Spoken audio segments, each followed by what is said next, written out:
నాకు ₹1,00,000 అప్పు తీసుకున్నా నేను. మాకయిందా? మాఫీ అవ్వలేదు. లిస్ట్‌లో పేరు లేదు.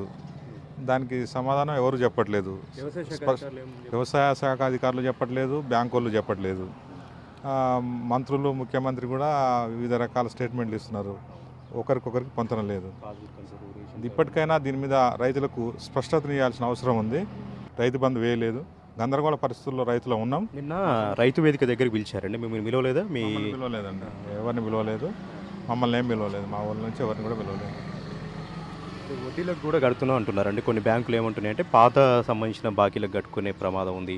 వడ్డీ కింద జమ చేసేటువంటి అవకాశం కూడా ఉంది. మీరు బ్యాంక్ అధికారులను కరెక్ట్గా చెప్తున్నారా, అడుగుతున్నారా? అది స్పష్టత వాళ్ళకు కూడా గైడ్లైన్స్ కరెక్ట్ లేవనే చెప్తున్నారు సార్ వాళ్ళు. వాళ్ళని అడిగితే ఏ సమాధానం చెప్పట్లేదు. వాళ్ళు డబ్బులు పడితే మేము ఏం చేయాలనేది ఆలోచిస్తామని అంటున్నారు. ఒకవేళ పాత వాటి కింద జమ చేస్తే ఎట్లా? జమ చేస్తే కూడా ఇబ్బందే కదా సార్ మాకు ఇప్పుడు. మళ్ళీ మాకు అప్పులు ఇస్తే మళ్ళీ మేము ఖర్చు పెట్టుకోవడానికి అవకాశం ఉంటుంది. వ్యవసాయాన్ని అభివృద్ధి